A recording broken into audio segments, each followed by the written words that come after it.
All right, welcome back, pinball nerds.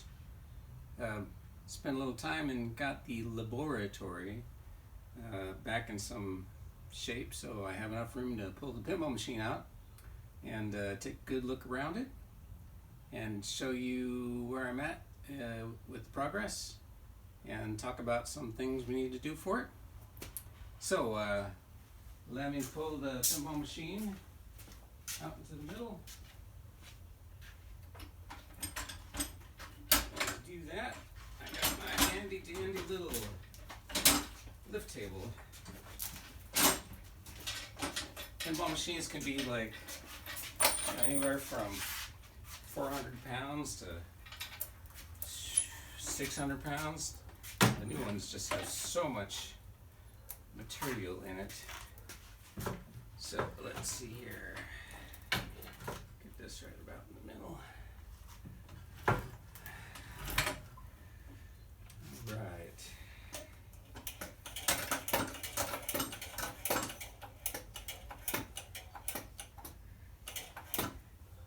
Actually, I think I'm gonna get it a little bit further underneath.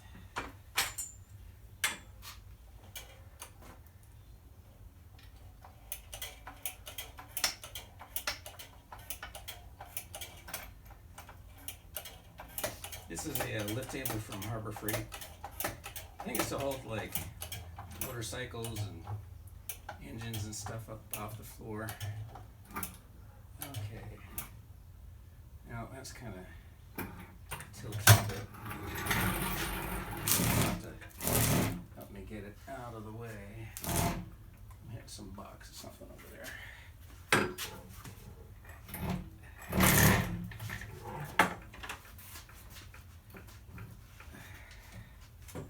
Getting some rear too.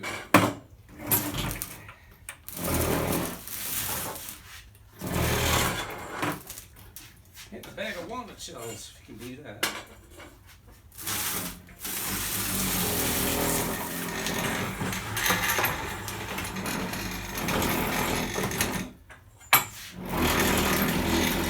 My tripod. A little work light here. All right.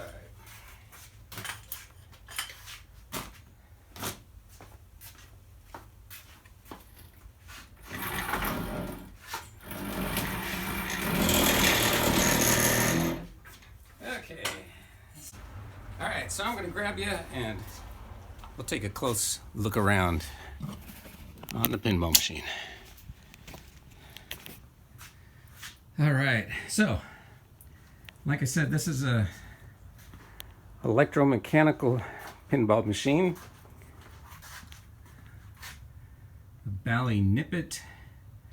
I think they were made around 1972 or 1974. You can tell their identifying features. They got the reels for the score. Down inside they got the chimes. And tons of relays and stepper motors. Is it kind of out of focus? And those were the computers of the day. I've kept track of what the machine was doing. There's the power, the high voltage transformer that breaks down the voltages to 3 different steps here. We'll measure that and show you what the voltages are. You probably noticed there isn't a playfield here. The playfield's over there, and I'm currently working on it. That's the phase I'm working on right now. So usually when you first get these things, the first thing you want to do is check the back glass. See how the art is on the back glass. So during this era, they didn't have digital printing, so all of the artwork was hand painted by the workers. And if the machine wasn't kept in a good place, the artwork would start to peel off and disintegrate. And when I first saw this, I checked out the back glass. It was in really good condition. but I still needed to protect it. So that was the first step I did. We'll talk about that in a bit. The second thing to look at is the playfield. See, right now this is the back side. All right, hold on, let me move this around.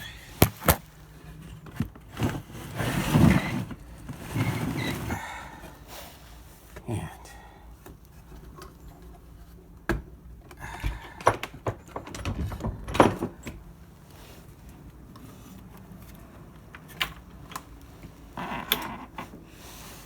all right.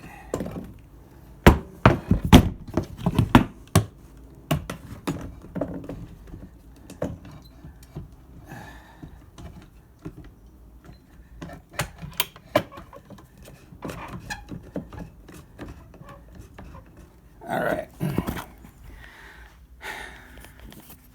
Okay, I got the playfield turned around. And what you do is, when you get one of these, you check out the playfield for any wear. Usually around the thumper bumpers here, you can usually see some wear, but that actually just looks like paint. And that sort of looks like paint too. The other thing is where there's a kicker, you can see that it's kind of worn out around the number there. So any place where the ball gets kicked out, usually where the ball lands, kind of wears it out. So this is actually in really good shape, but it's kind of old and kind of dirty.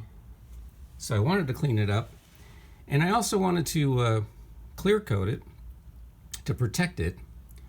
They didn't really do clear coat in this day and age. Some of them did, and they have like diamond coated or some phrase like that. So I just wanted to clean it up, seal it up, make sure it's safe, protect all the grains and stuff. I don't know if you can see the grains from the lights. Because this too can't be replaced. It's all hand painted. All right. So I was in the process of taking all the parts off, so I can clean it and clear coat it. All right. Next thing to check are the sides of the cabinet.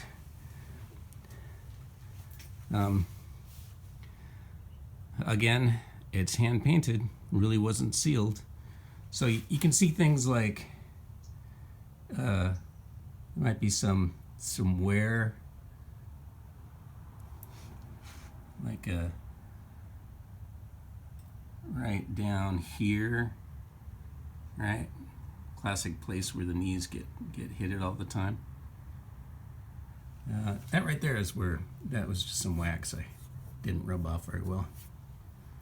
When I first got this in, it looked a little dry, so I put some wax on it just to seal it up a bit. Over on this side, there's some wear around the buttons, right around the tail, around the water. This part right here, not a big deal because this is covered by the glass rail. But there was also some stuff over here. Thought it looked like some of the wood was cracking and peeling, and I'm trying to think of what I can do to rescue that and fix that up. The back usually didn't have any particular color on it, but I should probably just paint it the blue. Here's the inside of the top, right? All the score reels and stuff like that. There might be some spots where you need to wood putty it and clean it up. Again, some wear and tear. So there's some work that needs to be done with the cabinet. Might need to find some paint and match some colors The legs look pretty good. Maybe a little buffing and a little touch-up paint around the bottom of the legs. The electromechanics inside. When I got the game, I talked to the guy and he said that only one player works. You know, if you set a game for a single player, that works. But if you have 2 players or more, it doesn't advance the ball, and it just advances the players to 4, no matter how many players you put it in. And it just sort of plays the 4th player over and over and over again. So after I get all the artwork fixed up and go through and clean up all the contacts on these relays, we'll see how well it's working, and then we'll track it down. I got the blueprint. I know about state machines. We can fix this up, no problem. Famous last words, right? So here we go. The Bally Nippet Restoration Project. All right. Okay. So again, the steps for doing some art restoration on this EM machine. First, we're going to take care of the back glass, and then we're going to take care of the play field. Then we'll take care of the outside, and once we get it together, then we'll take care of the EM parts, get them all cleaned up, and try and track down the bugs. All right, so first things first. When you are going to work on the back glass, you need to make sure that it hasn't already cracked and peeled. If that has happened, you need to take care when you take the glass out. Don't use any blowers or spray cleaners or anything like that, because you could knock the paint off. There's a guy that's done a lot of this stuff, and he's worked on a lot of really bad back glass. I'll put a link in the description for you to check that out. But my back glass is in really good shape, so I'm not worried about that. Let me come back here and unlock the glass. This doesn't have any kind of handles on it, but I picked these up at Home Depot for relatively cheap. I think they were like $9 each, and they are for handling glass. It was in the tile section. You know, tile is fairly similar to glass, and it might need to get cleaned. Yeah, I think it needs to get cleaned. All right.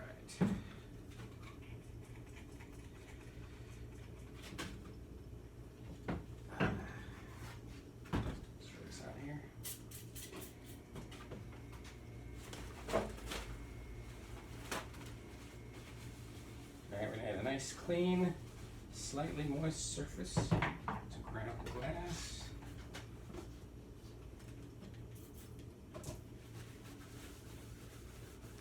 All right.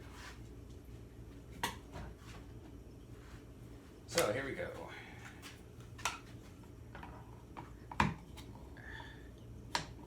Yeah, all right.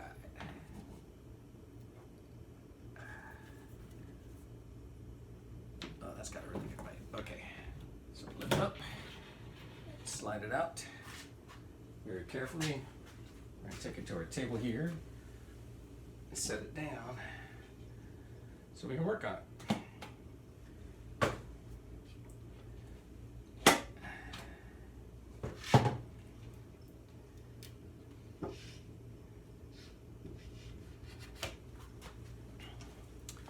All right. Let's reposition you, guy. All right, there we go. Okay, so this is the back glass, the back side of the back glass. And You can see that there was a little bit of damage up here, but it looked like someone had touched it up. Some of the lights, that too was some silver, so I'm not going to mess with that. And what we want to do is protect this, so we're going to spray it with clear coat, which will put a seal and sort of bind everything down and together so it won't crack or peel. The thing about clear coat, though, is it's not entirely clear. It'll kind of warp and bubble through the see-through spots. So what we want to do is protect the places where these scores show through and where the credit shows through, and keep it protected from the clear coat so it doesn't look funny, doesn't make it hard to read the numbers. So what I do is take a piece of tape and carefully trim the end off square. Okay.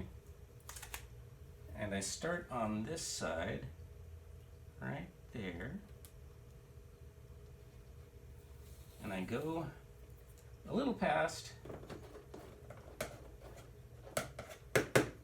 And again, I trim it square. I lift it up, and then I get this square edge right on the end. Okay, and what do I do with this bump in the middle?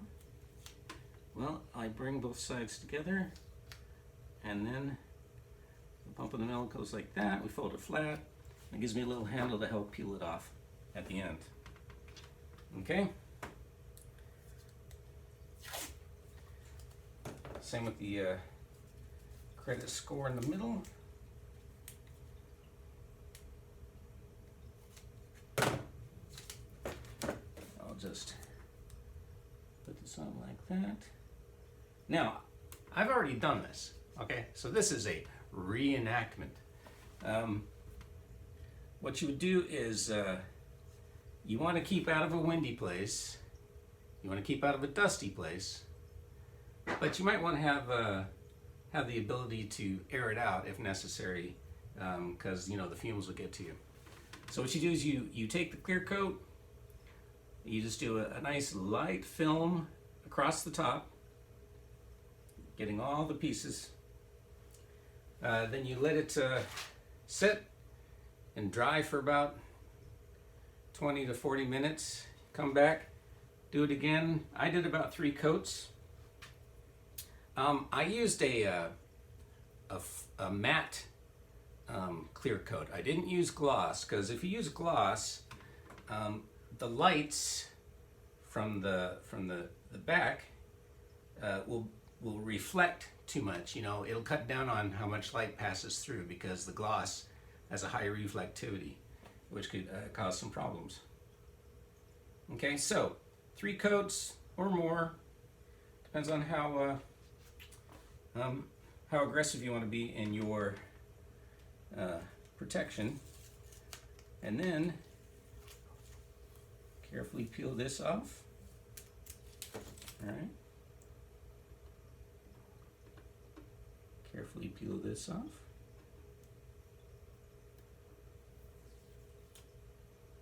All right.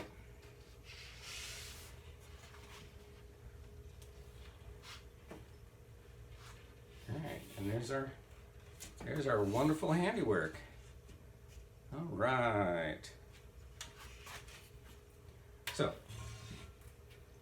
now I'm going to install this back in the machine. So it's really important to take care of the back glass, because they're hand painted and you can't find them anywhere. No one's repainting these. You have to recover them from an old machine. Someone may be repainting these, but boy, that's kind of crazy. All right, so again, put the bottom in there. Oh, actually, the top. goes in first.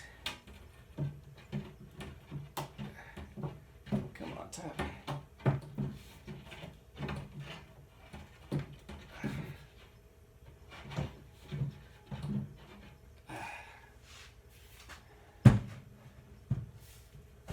Where is that guy? Oh, all the way back there. Okay.